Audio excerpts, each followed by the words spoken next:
JSW-MG Motors has launched Windsor EV, and to talk more about it, I have with me Parth Jindal and Mr. Rajeev Chaba. Parth, thank you so much for joining us. You know, this is the first product that you're launching after the deal happened. Why Windsor? So after we came into the company in March, we spent a good amount of time viewing MG's global portfolio. As you know, MG is one of the fastest growing global brands, and we saw all the models across the world. And when we came across the Windsor, we really fell in love with it. We thought that its size, its price, its features is truly made for the Indian consumer. And then we modified it, we customized it for the Indian requirements, and we brought it. We think that this product can truly push the EVification of the Indian passenger vehicle market, with the offering of battery as a service, which is a first in India, we can truly democratize EVs for all of India. You know, this battery as a service, Rajiv, is a very new concept, in fact, brand new concept in India. How is it going to work for a customer? How is it going to work out? Yeah, so basically it means that you can buy this car into two asset classes. You can buy the car and you can buy the battery, right? So when you want to buy a car, we are saying if your budget is around 10 lakhs of rupees, we have declared the initial price today as 9.99. So if you are looking for a car at 10 lakhs of rupees budget, you can buy this car. And for battery acquisition, you have to pay 3.5 rupees per kilometer, which is, let's say you drive 1,000 kilometers a month, it means you have to pay 3,500 for the battery. And when you charge the car at home or in your office, you pay approximately 1 rupee for the charging per month. So it means for 4,500 rupees per month, if you drive around 1,000 kilometers, that's the running cost. Now, if you compare this with a 10 lakh rupees petrol car, it means you have, for the same 1,000 kilometers, you need to have, let's say, 75 liters of petrol, which means around 7,500 rupees. I'm not talking maintenance and all that stuff. So the running cost is going to be 40% off, or even less, 40% of your ICE engine. So we are trying to say that if your budget is 10 lakhs, you can own this beauty, which is actually much bigger. The price-wise, it competes with the B SUV segment. Price-wise, it's going to be A segment. Very interesting. But Parth, once you came in, after that, the EV landscape globally seems to be shifting a little bit. Lots of companies have said that they are rethinking their EV strategy. Does that worry you a little bit? No, I think the headlines in the media and all are talking about a slowdown in the EV growth.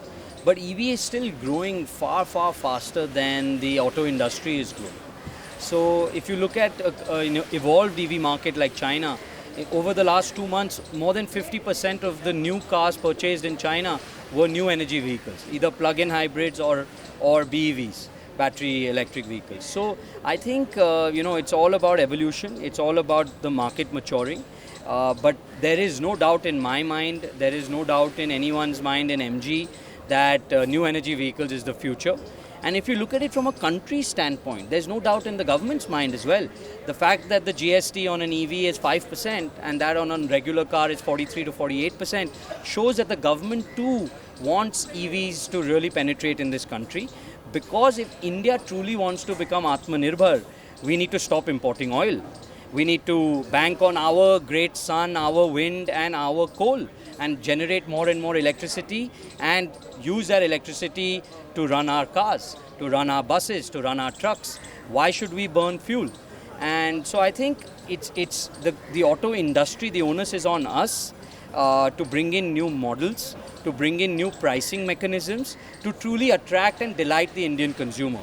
So far, other than MG, I don't think the auto industry has done enough to really attract customers to EVs, whether it's the high price point, whether it's the low range, whether it's the lack of charging infra. I think these are issues that consumers have in their mind. And we at MG are solving each one of those. And that's why we want to play the leading role. And I have no doubt with the launch of this product, within this calendar year, MG will become the #1 EV selling company in India. Well, definitely. We were speaking yesterday, and Rajeev told me that 30% of the sales is coming from EV. But in all the discussion and all the data points that you have got, is acquisition point, price point still a big issue amongst customers? See, if you look at segments in India, obviously less than 10 lakhs rupees still is the highest segment, right? Though SUVs are growing up and B SUV is taking a bigger pie in the whole industry, but primarily if you look at the Indian segment, it's around 9 lakhs to 15 lakhs. That's the sweet spot for Indians, the volume, and we are coming in that sweet spot, So that's why we feel, this should definitely increase the share. You're also giving a warranty, 3 years, 60%.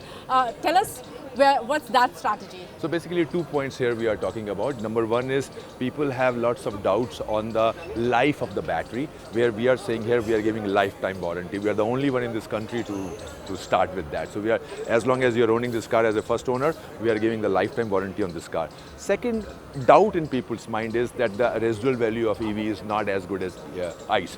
ICE typically after 3 years you get 60%. So we are trying to assure the customers in this EV also you will get the resale price of 60% after 3 years, and we guarantee that. I'm going to be a little blunt. One of the biggest customer complaints and social media chatter has been that MG comes from a foreign land, China, and has the JSW tie-up helped you there? Before Parth answers that, I will say that MG, we all know, is a British brand and now owned by an Indian company. Parth, what do you have to say? Yeah, no, I think that's always been the mindset. The fact that we entered this company was to localize all the manufacturing in India. MG already has one of the most state-of-the-art manufacturing facilities in Halol. Now we are backward integrating. We're going into MG has just from next month we'll be assembling the battery also in India, and then JSW on our own investment is going to start manufacturing the cells. So very shortly, within the next 16 to 18 months, the entire battery is going to be localized. JSW is already making all the steel for MG. So that's a simple integration that happened once the two companies came together. And already before JSW entered, there was a tremendous amount of great work being done at MG to localize. So I think over the next 16 to 18 months, the Windsor that you see over here will be 80% localized. And that will be the highest localized content in an EV in India, much more than your Indian auto companies, which are so-called Indian. So that's the aim, and that's the vision of my father, of our chairman, and of all the shareholders in the company. Rajeev, one thing that I'm really excited about is the ability to pay various charging spots through one app. How have you managed to do that? So this was really a hard work, right? And I must say the team has done a good job that they have spoken to the various charge point operators of this country, including big utilities companies like NTPC, BPCL and HPCL and even GOBP. So our team has been working pretty hard on that. We are trying to so far we were trying to punch above our weight. Now we have got big weight. So, but so we have got all these guys together because the biggest issue in consumers' mind is if I have to take the car outside the city, then range anxiety and where do I charge and stuff like that. So what you are referring to is we initiated this initiative called MG Hub. So it's an app which connects at this point of time approximately 80% of the chargers in this country. You can plan your trip from point A to point B. You can see all the chargers. You can see which charger is available. You will get to know the price point of the charger. And with MG Windsor, we want to encourage people to go out. We are saying if you do charge your car in these public charging stations, the charging is going to be free for 1 year. As we speak, I have 1,200 rupees stuck in various charging apps because they all work on wallets.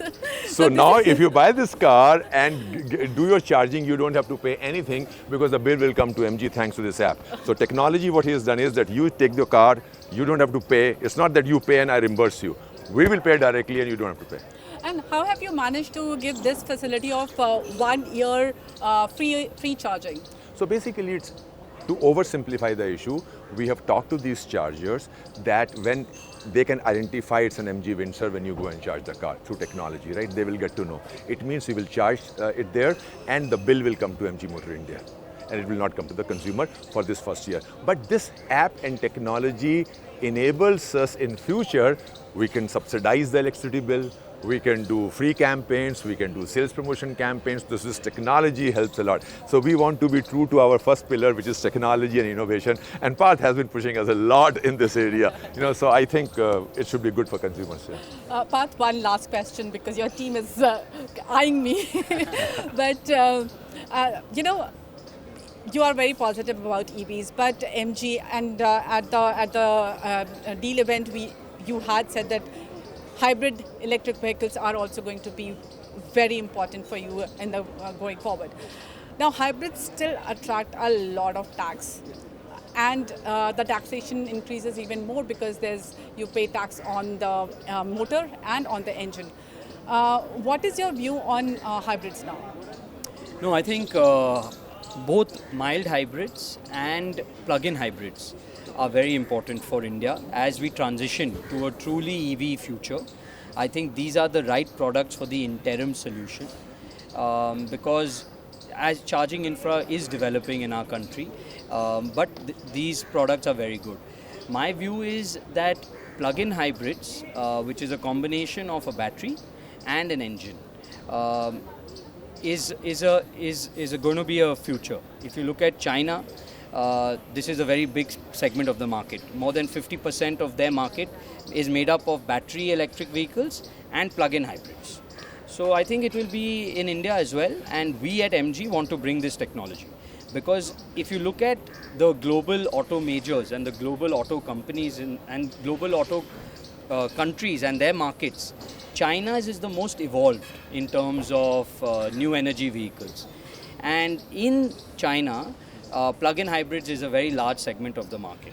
The other countries don't really have the technology that the Chinese autos have when it comes to plug-in hybrids. And that's the technology we want to leverage, localize, bring to India and bring to the consumer.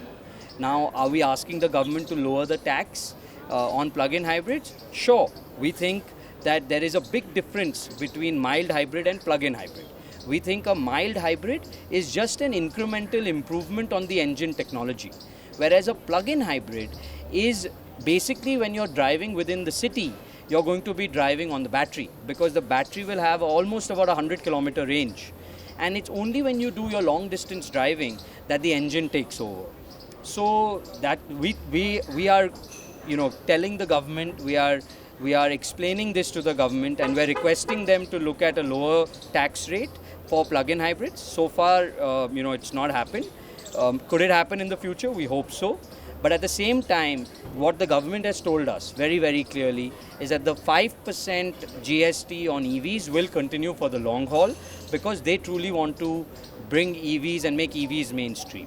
So I think they know better than us. We can only tell them our wish list and request for some consideration. But for sure, there's a big difference between plug-in hybrids and mild hybrids. And there is a big difference between mild hybrids, plug-in hybrids and EVs. So hopefully there's a graded tax system. Do you think the emission-based tax system is a better idea? Could be. Like I said, they will know how to slice and dice this much better than us. Our request is that they should promote EVs and plug-in hybrids because that's truly going to reduce our oil consumption. And at the end of the day, that should be the only goal of all of us as Indians, that we need to stop importing oil, we need to start consuming our own electricity, and we need to move away from buying in dollars and spending in rupees. We need to buy in rupees and spend in rupees.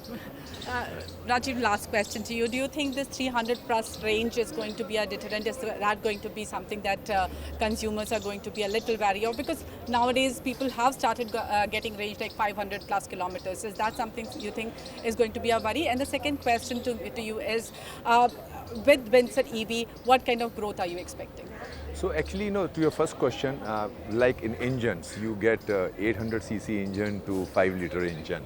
So it's a question of various choices. What's the best at this point of time for the consumer? With this package, we feel, and we have done the research when we launched the Comet, if you remember, Mugdha, that typically 80% of the usage is done for less than 150 kilometers a day. So when we are saying we are offering approximately, we haven't got the official certification yet from ARAI, but it's going to be in the range of between 325 to 350 kilometers. So in that range, frankly, most of the people are going to charge it only once a week or once in 5 days. If they want bigger range and all, in future obviously the bigger batteries also would be available, but then the price of the car goes up. So I think this is a sweet spot. This is a optimum solution, we think, at this point of time, and various battery options and various EVs are there. For us, Comet is a lower battery and lower range. ZS EV is a bigger battery and bigger range. So all the options. One last question, which is because you are offering a battery as a service, are these batteries swappable? Can you swap them at the service station after a few years? So, theoretically in future, yes, but for that you require infrastructure. You require the whole system in your dealerships or at some point where you should be able to swap it, and how much time does it take, safety issues and things like that. So theoretically it's possible in future. Right now you cannot swap it. All right, thank you so much. Thanks a lot. Thanks a lot. Thank you very much. Thank you.